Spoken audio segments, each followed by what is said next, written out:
sorry for all these breaks. My internet is being shit. Mainly focused on the fact that somebody in my house is deciding to steal all the data. Gotta love that. Anyways, let's get started. As I was saying before, I was so wonderfully interrupted. I usually start with my characters being bald as to better see their face shape when I'm editing it. It just helps to, get rid of the bangs and really, not be distracted or have it influence your view at all. Ugh. So this part's always fun, as when you change the face shape, it can so drastically change. I mean, you get real smushy, real, kind of reminds me of an orc from Skyrim, long and stretched, average, circular face. I am going to, said I was going to be different this time. Do I want to? Hell no.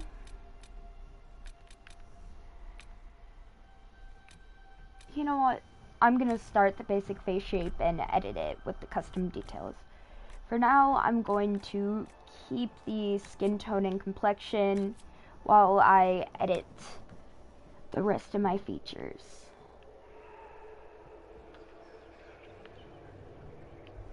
So usually I tend to make my elf's ears not completely giant, but I do focus quite a bit on the flare, as I believe it's pretty important that elves have distinct ears, as it's one of their race, race traits.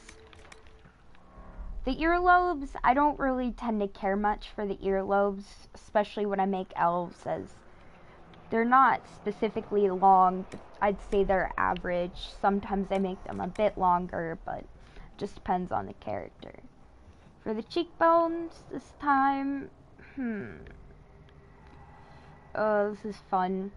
Sometimes if you can't really tell exactly what you're editing or how it's affecting your character, usually making it the largest possible can really give you a better idea of just where or what you're editing, because sometimes it's just hard to tell. If you feel like it's not exactly going the way you wanted, it's a pretty easy fix, as you can always, move it back to the original position you had.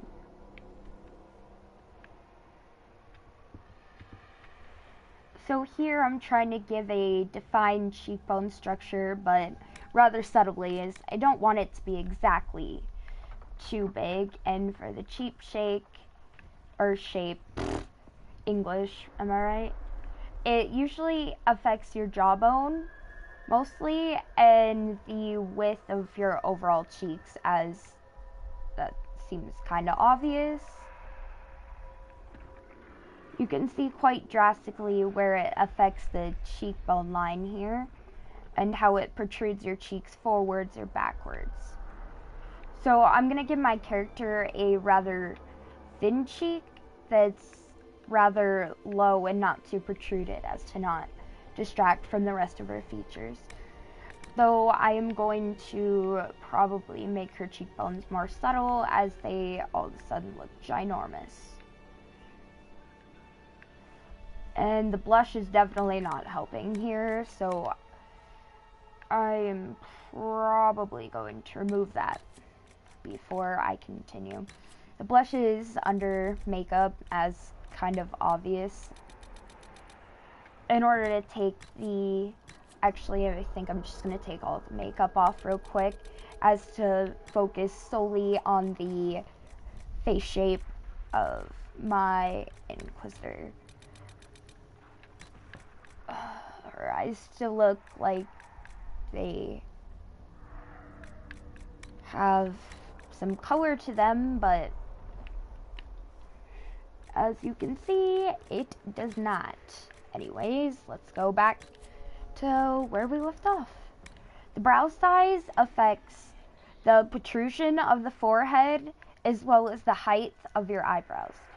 So I tend to make the eyebrows depending on the character's personality. For example, if I'm making a more stubborn, hard, cold, or angry or cynical type of personality, I tend to set the eyebrows just a little bit lower, as it can tend to give off more of a stereotypical stern impression with high arched or more pointy eyebrows. Whereas if I'm making a more innocent character or kind, I tend to raise them slightly, not too much. If you raise them too much, you kind of just look funny, but I think that's self-explanatory. When I make a humorous or light-hearted character, I tend to eyebrows about in between what I do for a more calm inquisitor and a angry inquisitor, as it just seems to be where they're at with me. For the forehead, this adjusts, again, kind of like brow size. It adjusts the protrusion of the forehead, and as well as the width of the forehead. Now, the width of the forehead isn't really that much noticeable, as personally, for me, when making a Dalish elf, it mostly just seems to affect the width or size of the tattoo. So I usually take that into consideration based on the tattoo I'm using and how I want it to look. For the forehead protrusion,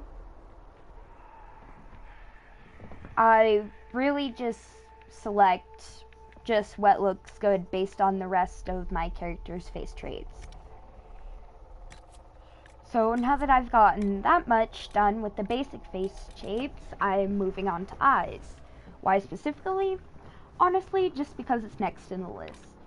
So the eye shape can vary quite drastically, and when you're choosing your eye shape, it not only affects the shape of your eyes, but also the dark marks under your eyes, double eyelid or singular eyelid, eye squint, eye depth, though that can be altered a bit more, and the eyelash style and or size of the irises.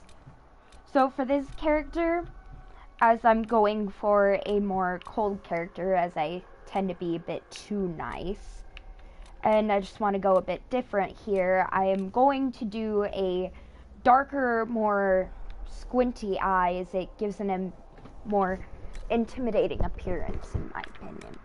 The eye size, up and down, will project the narrowest of the eyes, while back and forth just does the overall width and height as a whole. So for my character, I'm going to make my eyes rather a bit more squinty, as a lot of cynical characters, especially in animes, can be seen with squintier eyes. But I tend not to make my characters too squinty, as it can make them seem like their face shape gets too small. So I might make the eyes a bit more squinty, but we're going to start with the eye position. The eye position, moving back and forth, as you can tell, moves it forward or backwards, opinion, while indenting them too far, you almost a corpse or zombie-like face, as the face intruded rather than intruded, or concave versus convex would be a more appropriate term, but then again, English. Moving your eyes up and down moves your eyes up and down across the face as expected. I usually tend to line up based on artistic influence from drawing and the general alignment of people's faces. When positioning eyes, you want to look specifically at where your ear line is. As you can tell, the bottom of your nose tends to align with the bottom of your earlobe. If you want to check that, you can, and usually the top of your eyes aligns with the top of your ears, where your ear is connected to your scalp. As with an elf, your flare obviously will tend to arise above your ear. Eyes. English again. So I tend to make my character's ears with an elf just almost a little bit higher than the ear crest, as with the ear flare it tends to end up more natural. Eye rotation and spacing obviously chooses how far set or how close together your Inquisitor's eyes are. If you want to make a more wide set or how do you want to say, chubbier looking Inquisitor, the farther set your eyes helps to align with the rest of the face shape choices you make. Whereas if you want to make a smaller, less intimidating Inquisitor, smaller eyes are recommended.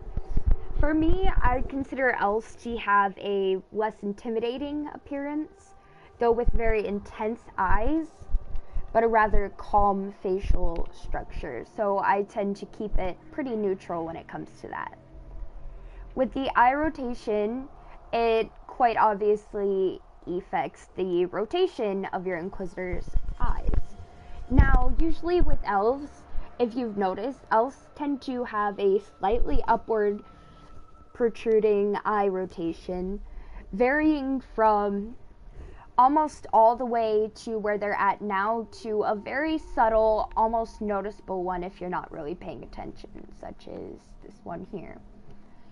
For my elf and elven Inquisitor, because I cannot speak today apparently, no worse than usual, I will give her a less subtle than normal eye rotation, as so far it seems to fit how my character is turning out. The eyebrow style quite obviously affects your eyebrow shape. Now you can get really weird when it comes to Dragon Age Inquisition, specifically eyebrow styles.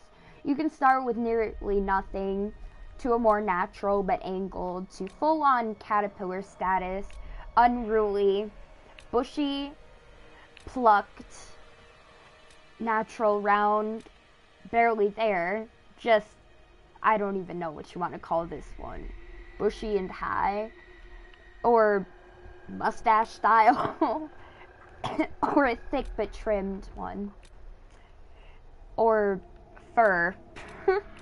So since you can get pretty weird, I tend to like to keep my Inquisitor's eyebrow style rather natural, as I just think, see my personal preferences.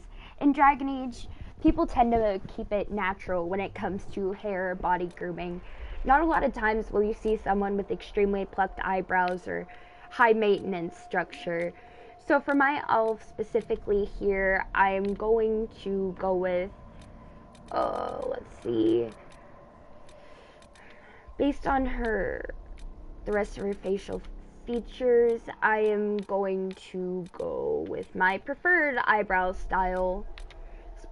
I'm not sure why. I'm going to assume it's because this is kind of what my eyebrows look like personally, though less of an arch towards the end, but that's what I prefer for natural. Eyebrow position raises the height and lowers it as the position would change. You cannot change the outward or inward protrusion of the eyebrows as yet. That is not a feature, plus most people don't have eyebrows on the sides of their faces. Though, for some reason, unibrows are not yet available in Dragon Age, though I have no doubt you could probably make them look like one. For my character, I'm going to have the eyebrows, as I stated earlier, slightly more downward than the average person in order to better highlight her eye darkness and sinister, if you want to say that style. For elves, they tend to have very bold eyes that draw a lot of attention due to the intensity and size of them. So I tend to make the eyelashes rather bold as to better draw attention to the eyes.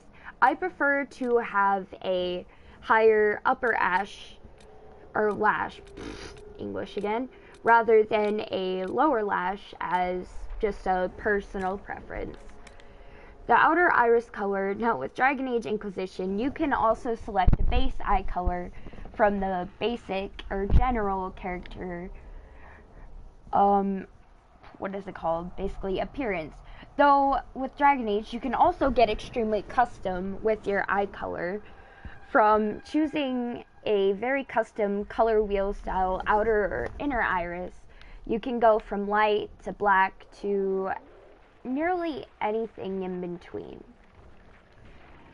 For this elf, since I'm giving her a more darker nature and to embrace her magic, I'm going to go with the more purplish color.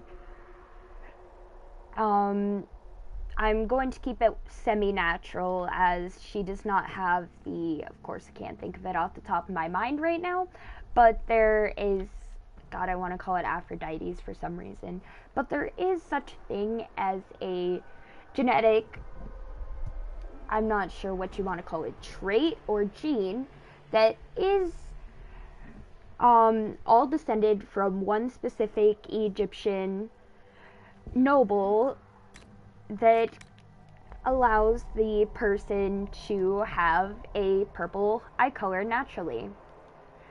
It's not yet seen that anybody else has started this gene, so far all of the people in the earth with naturally purple eye color descend from the same ancestor. Though I have no doubt that since it is a gene that you can develop rather than only inherit, as she was the first one in her line, you could easily probably see this gene again at some point in history, though time will only tell when that will be. Since I like to keep it rather subtle with the purple or almost bluish purple trait, I tend to go lighter, as it gives it a more less intense feel, or if you want, you can go more blue and give it a silvered out hue. For this specific character, I'm going to go a bit more pink, though I am going to lighten the color quite drastically. I'm probably going to go with this right there. On to the nose. The nose shape obviously just affects the basic shape of your nose, though this easily can be changed and altered with the nose size, position, width, etc. The overall nose shape just gives you a structure on your laugh line development, the connection of your lips and nose, and your overall just starting basis for it. I'd recommend experimenting with different or altering different nose shapes, as you could tell that a very petite nose such as this one just won't have the ability to create a wider, more dwarven style nose such as this one, or a more tailored, wider nostril area for that, such as that. For my elves, they tend to have a more, or elven appearance in general, they tend to have a softer facial structure with a rather petite and less protruding nose, so I'm going to stick with that. The nose size affects the depth or protruding portion of your nose size, as well as the overall width of your nose. So to keep with the petiteness and keep relevant to the eye size, I'm going to line up the inner corners of the eye with the nostrils in order to keep the face more proportionate. For the nose protrusion, I tend to put it just a bit over the upper lip for the nostril area, as I think it just looks natural. Oops, I altered that. As I think it just looks natural in that area. Nose position affects the protrudeness overall of the nose, as well as the up or down position.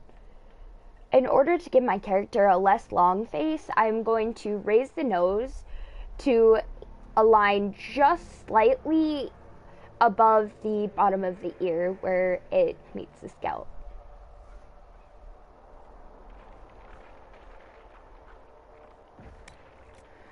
The nose bridge size affects the width of the top and the bottom nose bridge.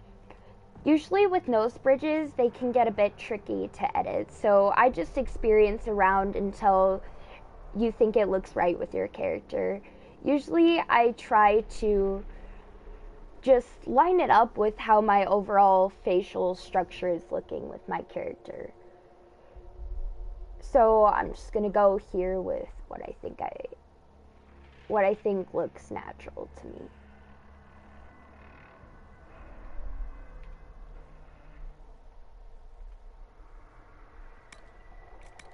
The nose bridge position affects the connecting area of the brow area with the rest of the bridge or main nose base, as well as the indent above the nostrils. For me, I tend to keep the brow connecting point somewhat level to the cheekbone structure, slightly forward, as it gives your character a more natural basic build. As for the rest of the nose bridge, I keep it to a slight but not too intense downward descent, a rather natural one. I think I'm going to start with that for now, though I might change it. The nose tip size affects the width and the protrusion of the nostrils. So for my nose tip, I usually try to make the nose tip slightly wider than the bottom of the bridge, as that's how most structures work. And as for the protrusion, I highly tend to watch the bridge angle you chose, as you want it to look more natural. Putting it out too far too in affects the indent, so it looks awkward and your bridge just doesn't look right.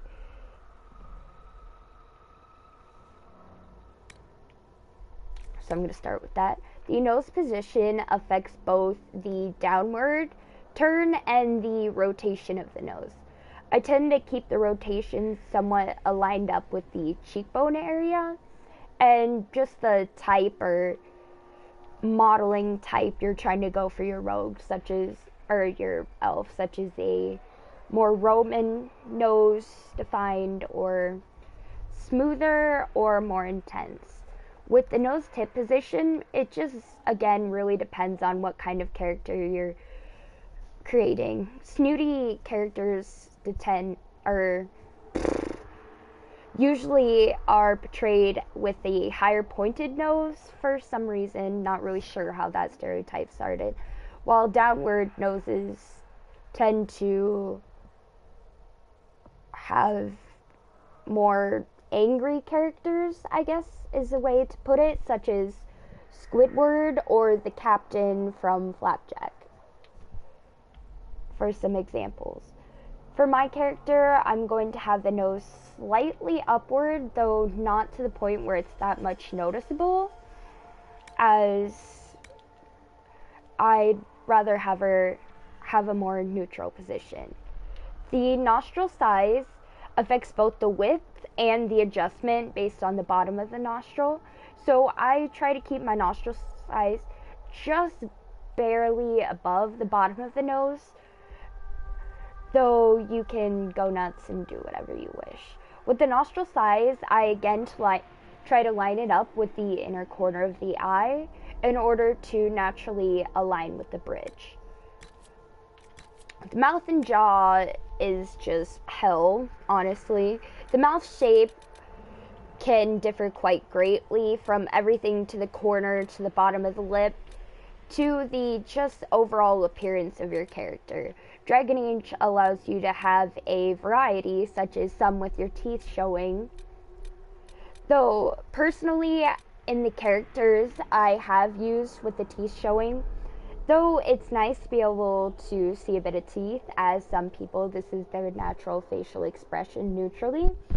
Though personally, having this shape is quite awkward when you're in conversation or cutscenes, as it looks like your character is just holding their tongue or awkwardly staring without saying anything.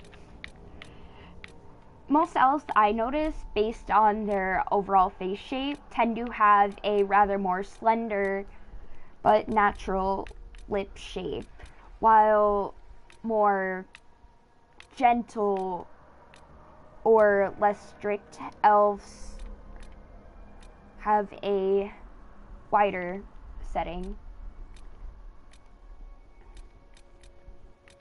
Oh, this is the fun part right here. I'm going to start with a slightly wider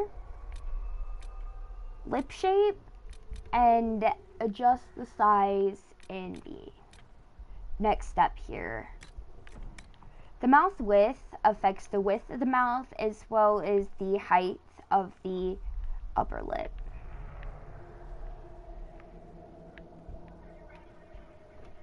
I again try to line the width depth with the bottom of the nostrils, making it slightly wider. The upper lip depth again depends on the type of character you want. Mouth position adjusts the protrusion of the lips as well as the up and down position. Protrusion is the fun part here. Absolutely hate that bit. Alright, there we go. The lip thickness again affects the thickness of the lips. The going up makes your upper lip more thin, while down stretches both, and side to side affects the overall width. As I'm making a more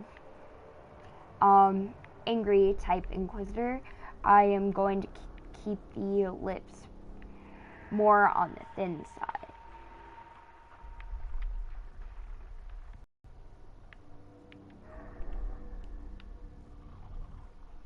Didn't mean to did that. I clicked the wrong one there. Alright.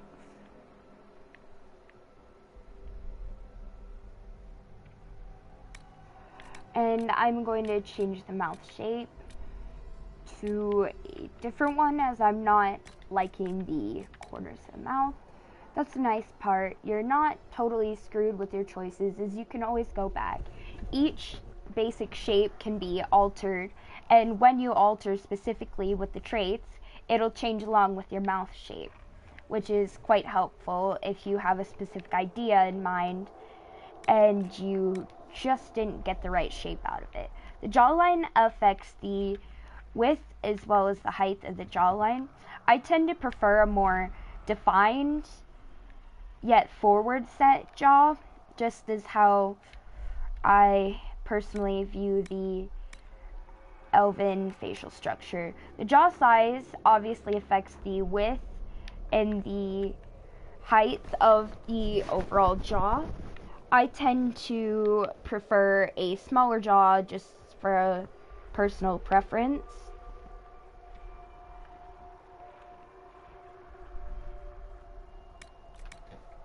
The jowls affect the area around the nose or laugh line area, as well as the it's very hard to show this bit, but the intensity of your laugh line slightly. Honestly, I've never really noticed much what's natural, while too far can give your character just the wrong impression. Okay, so the up and down position of the jowls, I have now noticed, affects the area towards the lower chin and lip area, as I hope you guys have noticed, though it's a very subtle difference in my opinion. Chin size affects the overall width of the chin as well as the height. Align the chin with the center of the mouth protrusion around the same height to the bottom of the ears. Again, I prefer a rather more petite jaw structure and chin. I tend to make the chin just slightly thinner than the jaw. The chin shape affects the position of the chin according to the rest of the face, as well as the overall protrusion of the bottom lip. I tend to prefer the bottom lip slightly less protruded as the upper lip, though I try to keep this difference subtle as it tends to end up very difficult to get it subtle, and you might end up with the weird, almost pouty looking Inquisitor. With the chin shape or protrusion, I tend to align it up with the bottom lip, trying to get it just slightly over the bottom lip start. With the double chin and Dragon Age specifically, it suggests or adjusts the just below the lip area where the chin meets the lip, as well as the under the neck folds. Now personally, I think if you make your character's neck go too far in, it tends to make your character look kind of unnatural or more skeletal, though elves do have a more delicate structure, so I am going to keep mine down. With the double chin, when referring to the under the lip area, I tend to line it with how far your chin is protruding and its shape in order to make it a more natural flow. The Adam's apple affects the shadow width of the neck as well as the protrusion. Now, since females don't have Adam's apples, I tend to make it more concave, and their shadows somewhat thicker yet thinner than the masculine form would be. With scars and tattoos, you can adjust the intensity and position. So if you don't like where a scar is, I suggest just looking at the overall shape of the scars, as you can quite drastically affect their position as well as their intensity. Moving your scars horizontally and vertically can result in your scars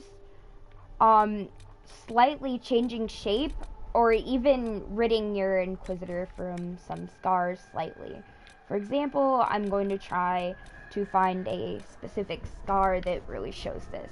Okay, so then since these scars are really intense and there's many, I can show you how moving them can completely change the position, such as this horizontal scar on her eyebrow will now no longer be there, and the chin scar can change sides or disappear completely. The vertical position allows, if I didn't mess it up there, allows your skin, as seen here, and can rid your Inquisitor of some scars if positioned correctly, hide them behind the scalp, or even put them onto your Inquisitor's neck. For my Inquisitor, I will give her a slightly delicate, more or less intense scar, but rather few, as I want her to noticeably have a battle history, but not too intensely.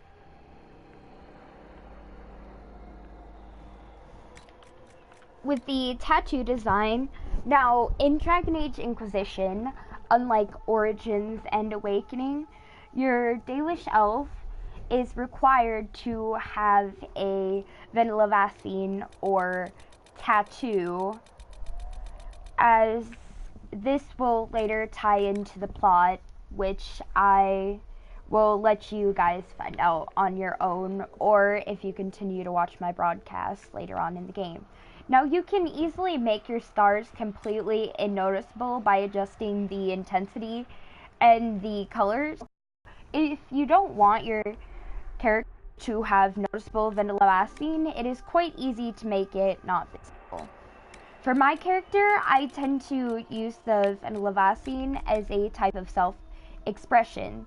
Impression is, as well as cultural impressions. I can't tell you off the top of my head, but certain Venelavasian patterns align with certain different gods of the Dalish Elven religion. So if you have an elf that likes hunting, or is more motherly, or maybe wants to channel Fen-Harel and his tricksterness, you can go ahead and look up on the Dragon Age fandom wiki to see which gods lines with which. Mages tend to have a more ornamental design, I guess, such as a crown structure here, or they tend to have a lot of over-the-eye patterns, specifically seen in Dragon Age over the Blood Mages. For my character, I'm going to give her a, how do you word this? Almost,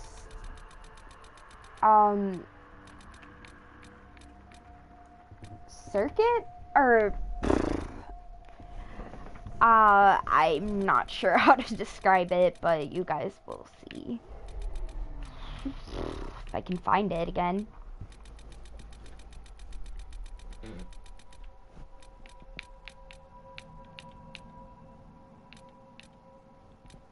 Personally, I just really like this design, as it can frame your character's face quite intensely. Though I am not going to use this specific design with this character, as I want it to be a little less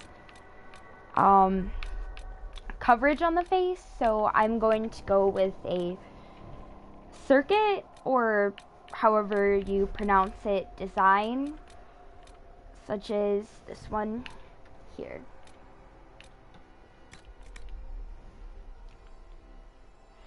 Mages specifically tend to have a more bluish purplish tint to their general tattoos or Venelavasian, though culturally Venelavasian ranges from a reddish brown tint to a green tint. Rogues tend to have a more darker tone, such as dark greens to dark reds, or more natural colors.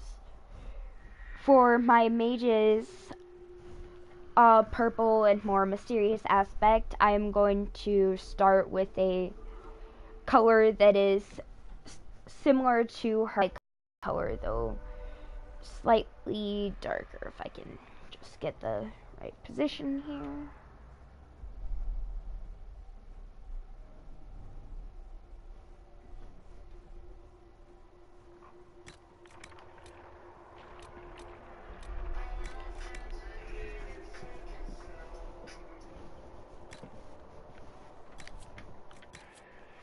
Just ignore that phone there. That's just an alarm for an update in a game.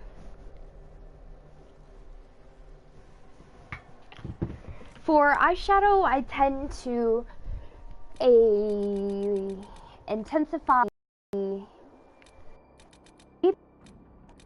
of your Inquisitor's eyes, as well as the relations to the tattoos and eye color. I tend to slightly contrast the color, though keep it more neutral or warm depending on the eye color.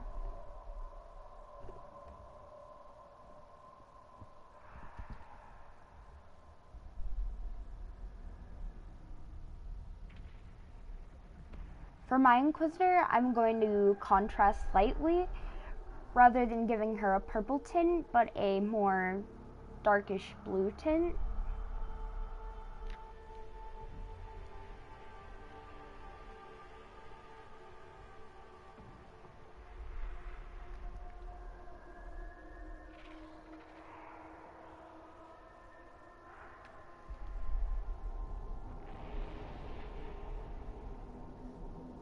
Ugh. Keep twitching to make it a bit too dark.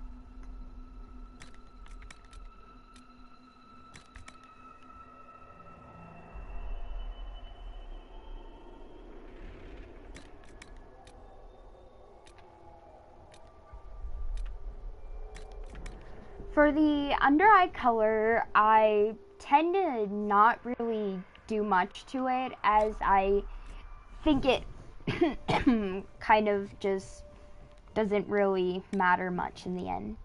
With the underbrow color, I don't tend to really put on as I think it's a bit too intense. With the eyelash color, I tend to go with darker colors, even if my Inquisitor has a lighter colored hair, as it adds intensity to the eyes. Now, a lot of these colors look the same, as it looks like all these blacks are the same, or almost all these colors, but here to show you the difference. Some of these colors affect a difference between the upper and lower lashes. So even though it looks like they're all the same, they're not in the long run, as you will have slight contrast to your eye color, as you can see specifically with these more colors here. I tend to, as I said, give my characters a blacker shade to intensify the eyes, though I keep it somewhat lighter as to not be too intense.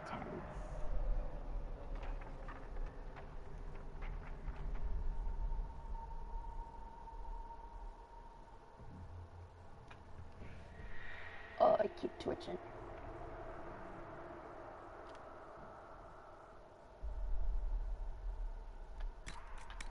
With the eyeliner color, I don't necessarily use eyeliner with all of my characters, though sometimes with my mages, or to slightly alter how the eyeshadow looks, I tend to make it rather intense to better define the eyes. Just to demonstrate my purpose here, I am going to give my Inquisitor a lighter purple tint and adjust the intensity. As you can see, it quite drastically brings her eyes and eyeshadow to a contrast.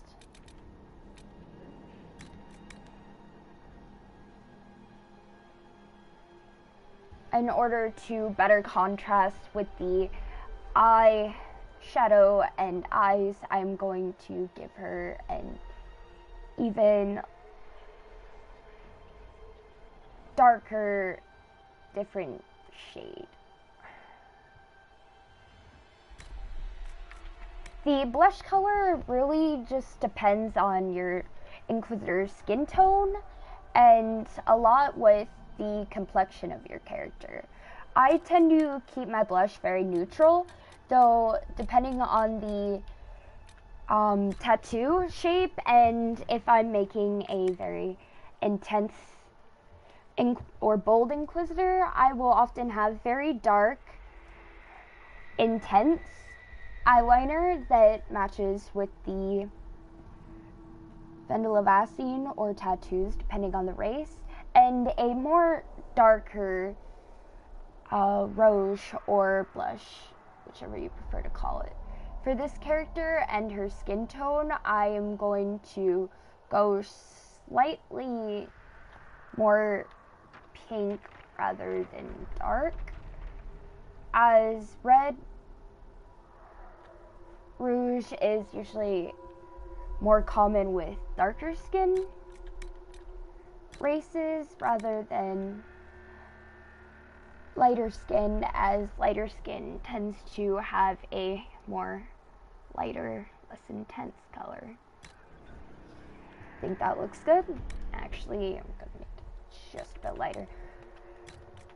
The lip color really just depends on what you're going for your character. Sometimes based on your skin tone, the default or no lip color choice just doesn't really line up for me. So I'm going to give my character a slight pinkish purple tint, as I want it to be a more natural hue rather than intense.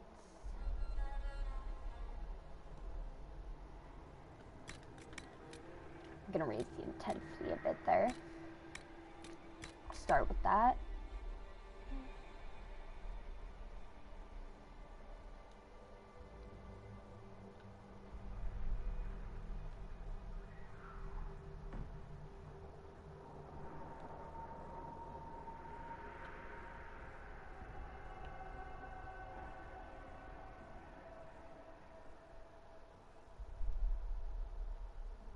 Tend to get pretty picky when it comes to lip colors. I don't know, it just signifies the overall appearance quite drastically, in my opinion.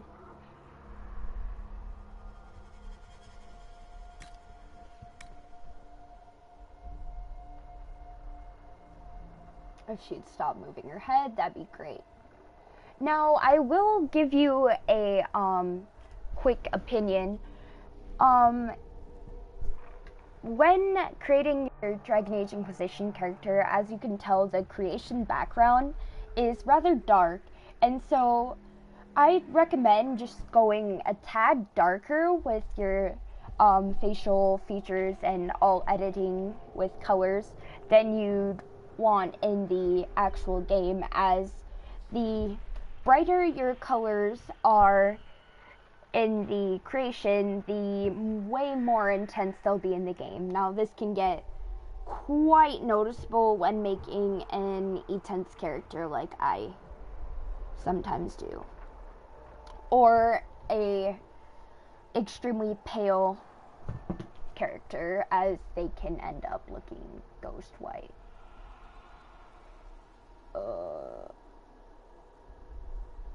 My gods. Sorry, I'm getting extremely picky here.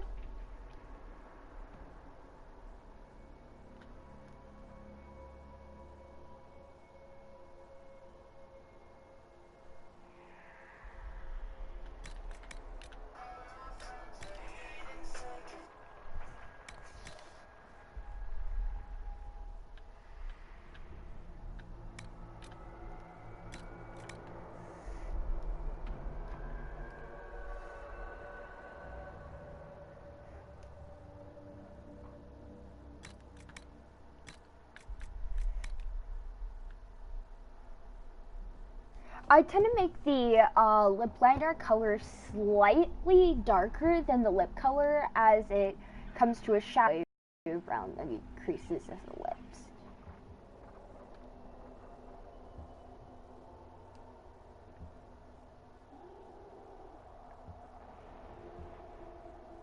Again, I apologize for taking so long on the lips, but it just very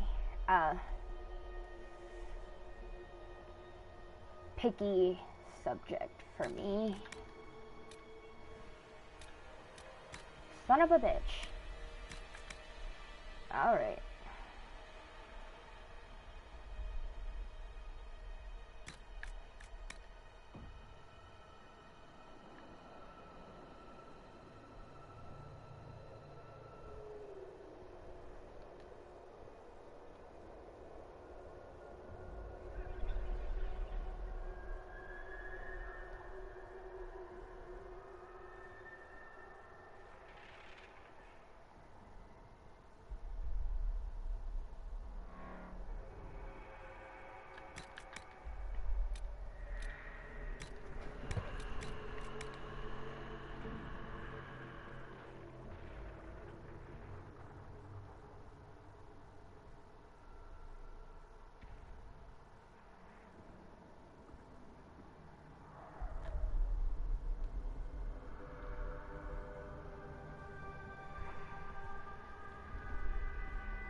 You know, I think that's actually good. With lip shine, I am not sure if you guys have heard or not, but other players and from personal experience, your cutscenes can tend to look extremely awkward the higher of your lip shine, as when in conversation it tends to be very intense.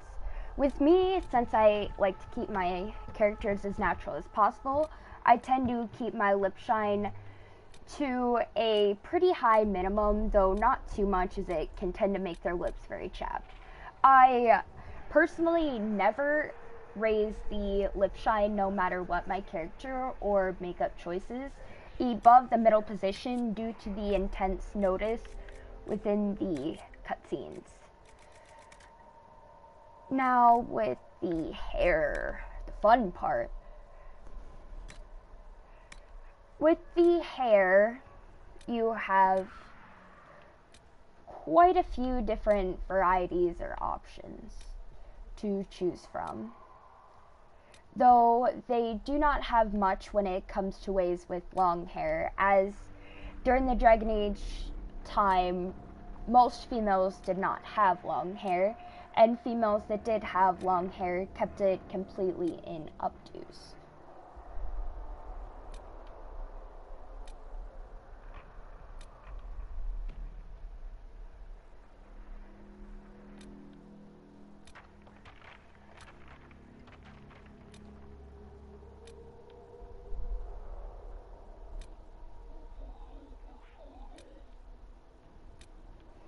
And I'm not sure if you guys have noticed since I've been talking, but due to a future revealed plot, you can hear somewhat of demonic sounds or noises in the background.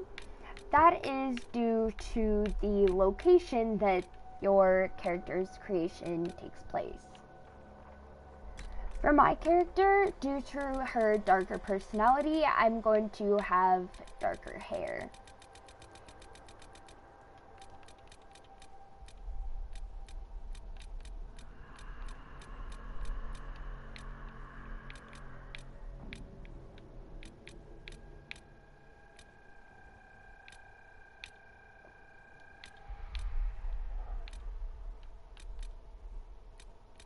Now, personally, from my opinion, I tend to notice that not many elves have extremely dark hair. So even though I'm going with a darker hairstyle, I'm going to keep it more on the medium or light end.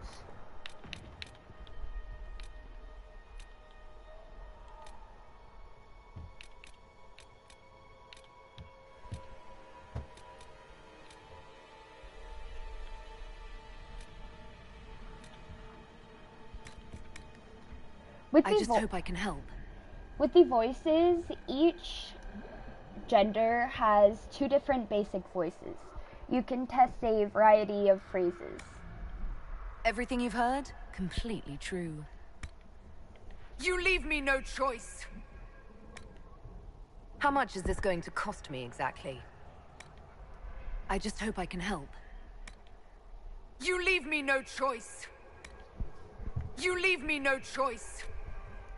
Sometimes it can be difficult to test every single voice option as they don't exactly go in a specific order and it can lead to repeating.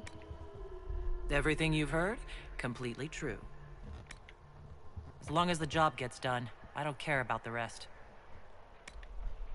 I just hope I can help. How much is this going to cost me exactly? I just hope I can help. A good thing about testing the voice, How much is this going to cost me exactly? other than hearing your voice and how it sounds with your character's race and or looks, it also can help you show how your facial features will look when in conversation or cutscenes, as well as the effect of lip color. For the complexion, I'm probably not going to change it, but it drastically affects your Inquisitor, such as giving her an older complexion, freckles, sunburns, etc.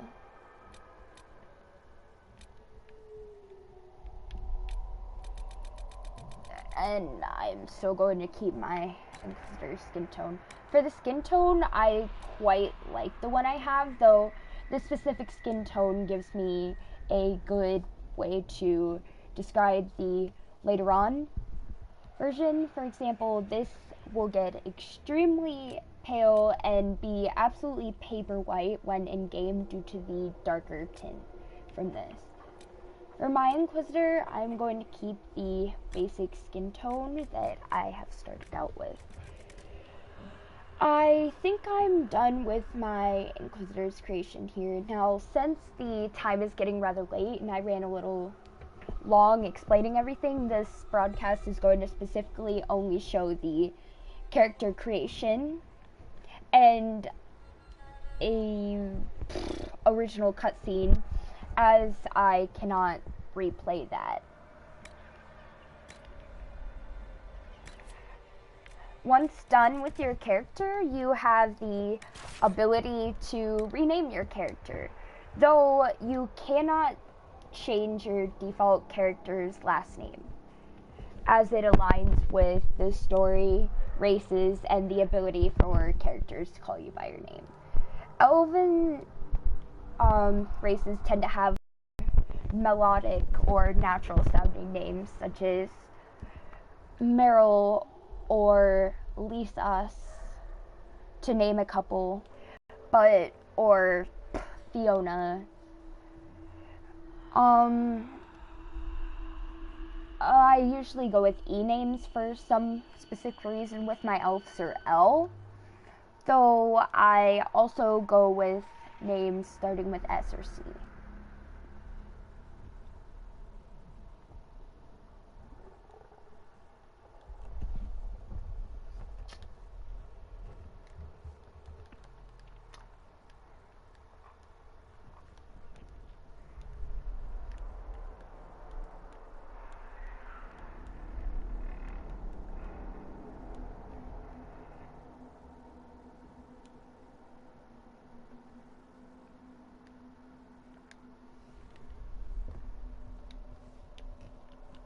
I tend to add accents as a personal preference to my elven names, as I think it looks more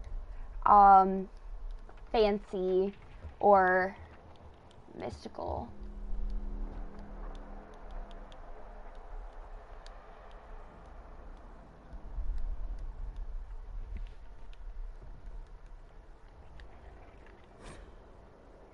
And once you're done naming your character, simply press accept.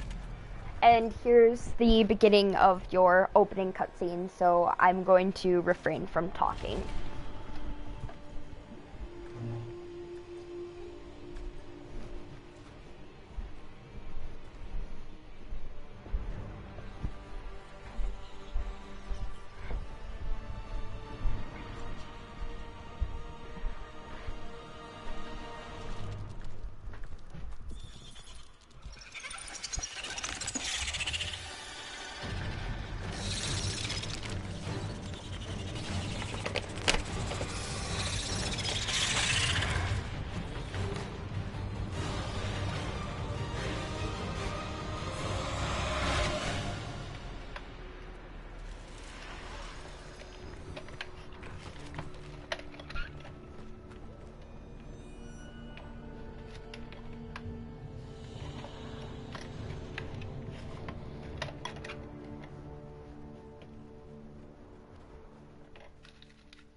Tell me why we shouldn't kill you now. The Conclave is destroyed. Everyone who attended is dead. Except for you. Now here you can start developing your character's personality and overall, I guess, mentality or just morals, as you can really describe it, anything. Different responses can lead to different opinions or reactions and greatly affect your companions or really anybody's opinion for you. So be careful what you say, just as you would in real life. Since my character is rather cynical but not to an extent, I'm going to keep her rather neutral. You think I'm responsible? Explain this. I can't. What do you mean you can't? I don't know what that is, or how it got there. You're lying! We need her. Emotional responses have specific icons such as an aggressive, confused, apathetic, or impersonal approach to very emotional ones. My character is going to be rather impersonal and distressing at this point rather than aggressive, as she is going to be more inner or introverted with her aggression. So what happens now? Do you remember what happened? How this began? I remember running. Things were chasing me, and then a woman? A woman? She reached out to me, but then... Go to the forward camp, Liliana. I will take her to the rift.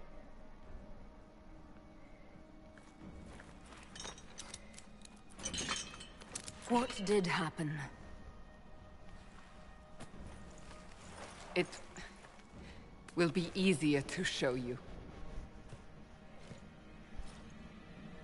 This moment right here is where you really see how your character will look, as you actually have light.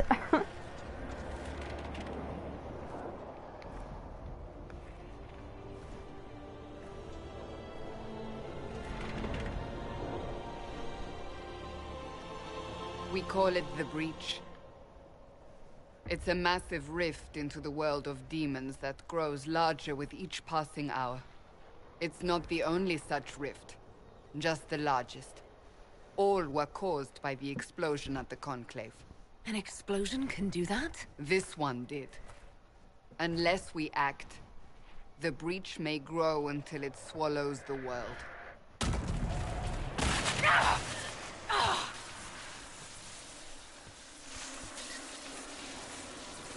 Each time the breach expands, your mark spreads, and it is killing you. It may be the key to stopping this, but there isn't much time. Some responses, as I said before, can affect your character's opinion and possibly future choices or opinions. So be careful what you say. I will show you all the investigation options as for the purpose that I'm broadcasting. And you do have the option to skip all of your character's spoken dialogue or really any dialogue in most scenes. But as for the sake of the fact that I am showing this to people, I will refrain from doing that. You say it may be the key. To doing what? Closing the breach. Whether that's possible is something we shall discover shortly. It is our only chance, however. And yours. You still think I did this? To myself? Not intentionally.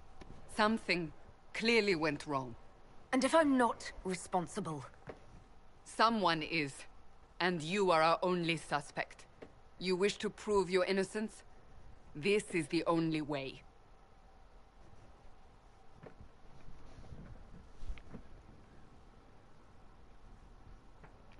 So if I do what you want, Will I live through it? We have no way of knowing.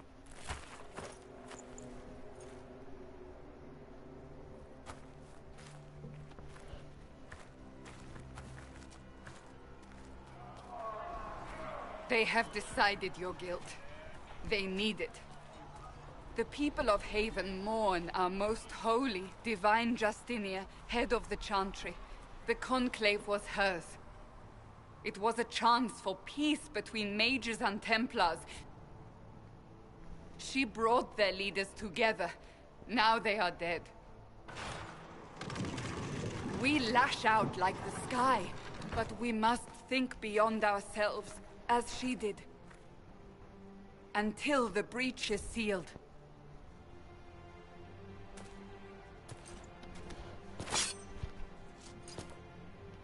There will be a trial. I can promise no more. Come. It is not far. Where are you taking me? Your mark must be tested on something smaller than the breach. As I finally finish the cutscenes, which I cannot save in the middle for obvious reasons, I am going to end my broadcast here. As I will be switching my internet provider on Thursday to a much better service and way more output, I will probably not do my next broadcast until after Thursday, so I can finally give you guys the full experience of the beautiful, more intense and detailed PlayStation 4 version. As of right now, this is the highest content quality my broadcasting and internet can handle. So this is your I'm not sure what you want to call it, menu. You have the option to save, load, edit your character record, which will control your character's fighting responses, abilities you can use, and allow you to upgrade your character's skills and attributes. And inventory is where all of your collections go, from crafting items to weapons, armor, and goods to sell. Codex is, I'll give you a brief preview of what that is. It's the stories and background of the world that you discover throughout playing the game. You will discover most of these as they are locked at first throughout your game, as it's part of the progress of playing. For now, I'll just give you an overview of some of the codex types that you can find. Cassandra Pentecost is the character that I was just speaking to. I will read this one out loud for you. Cassandra Pentecost. Lord Seeker Lucius, I am fully aware of the intent behind your predecessor's declaration. Lord Seeker Lambert pried the Templars away from Chantry control and led them into an assault upon all mages, for reasons you both find justified. I, however, am uncertain whether the Seekers of Truth went from guarding against injustice to perpetuating it. If you truly believe that that is not the case, I suggest you look out a window at the chaos the war has caused, and ask yourself if Thedos will recover, even if you are victorious. I remain at Divine Justinia's right hand, and will stay there even if you brand me traitor. I am sorry, but there is too much at stake to swerve from the path we willingly followed at the Chantry's foundation. From a letter by Seeker Cassandra Pentecost to Lord Seeker Lucius Corrin, Dragon 939. If you guys want, in the future, I can read or show you all codex collected, as some codex will appear on the screen when collected, while others can only be located in the codex menu. The options allows you to set the gameplay difficulty, options with combat, as well as the trials for difficulty, which can give you rewards over time, interfaces, such as your radial menu behavior or when you are using skills and potions, which I can display later once those are available. Your HUD visibility, your quest trackers and damage received, and effects, as well as hiding tone icons during conversation and hiding the helmet. Personally, I always hide the helmets as I much prefer to see my character's face rather than helmet. Plus, sometimes the character you want to protect your character or use based on its stats just isn't pretty or goes with the rest of your armor. You can obviously invert your y-axis, adjust your camera's movement speed, center, vibrations, as any basic screen. I prefer my camera movement speed slightly higher, allowing a better reaction chain. You can adjust your volume settings like most games. I always tend to have my dialogue volume at max while my sound effects volume slightly higher than average, and I tend to keep my music volume low as it can extremely contrast with your thing. The dynamic range mode depends on what you're using. I currently am using my headset, so I can use my commentary. Enabling subtitles is optional, though I prefer to show all subtitles, as sometimes you just can't hear the characters. And the subtitle size can adjust, though I tend to use default. The text language can be changed from the main menu, not in-game, though you can change both voice and text language. The display just adjusts your screen position and size and gamma, and your account chooses whether or not you want to be automatically logged into the servers, upload your game data to the Dragon Age Keep, which is the online website and feature that allows you to edit your story history cross-consolely. So the neat feature about the Dragon Age Keep is your choices from previous games can in fact transfer over without having to be on the same console that has your previous saves and data. Within the Dragon Age Keep, if you haven't previously played the games, you can still customly adjust your settings based on your preferences. So if you want a specific story background, you can alter it even without owning the previous games. Though one thing that is locked within the Dragon Age Keep is if there's a specific DLC that you do not own, you cannot adjust the settings that go along with that DLC, as the game or EA servers can tell that you did not own that DLC. Sharing your data allows EA to collect information for purposes. I usually just leave that on as it doesn't matter to me. Your journal is where you can find your quests, collections, which we will find later, and completed quests as to sort them out. Clicking on a quest can set it as your main quest or as a just basic quest. Your main quest will be the quest that is tracked in the game and shown on the map radar, while an unselected quest will not have a map icon in the map that's in game on the screen. And that is the end for my video. I'm gonna create a save here and exit the game. I will see you guys next time. Have a good day, everyone.